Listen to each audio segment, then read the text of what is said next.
అయితే ఒకళ్ళు ఒక 0.0000001% ఏమన్నా ఉంటదేమో కానీ మాక్సిమం మనతోనే ఉంటారు అనేది వాళ్ళ తెలుగుదేశం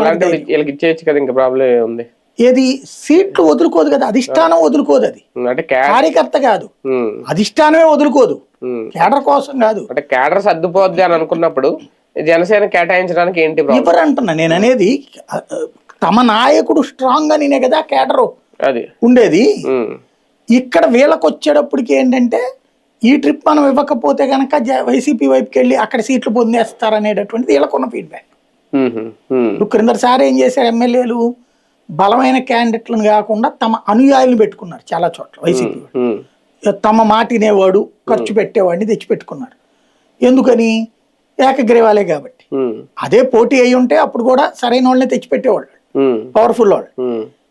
ఏకగ్రీవాలైనా చేసేయమన్నాడు కాబట్టి, జగన్మోహన్ రెడ్డి ఎక్కువ సాధించుకురమ్మన్నాడు కాబట్టి తమ అనుయాయులు పెట్టుకున్నారు. వాళ్ళు చివరికి పార్టీలో లేరు, చాలా మంది వెళ్ళిపోయారు.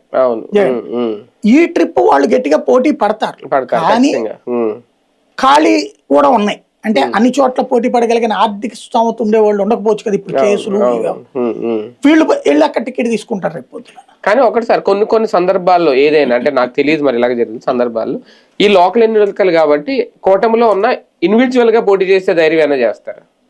చేయరు మామూలుగా. అయితే అది పొత్తు ధర్మం ఇవన్నీ వీళ్ళు పక్కన పెట్టినప్పుడు వాళ్ళు పక్కన పెట్టరా? అంటే తెలంగాణలో జరిగింది దానికి కారణం ఏంటంటే ఆ పొత్తు 2014లోనే లేదు. 2014 ఎలక్షన్స్ అప్పుడే పొత్తు కిషన్ రెడ్డి ఒప్పుకోవాలా.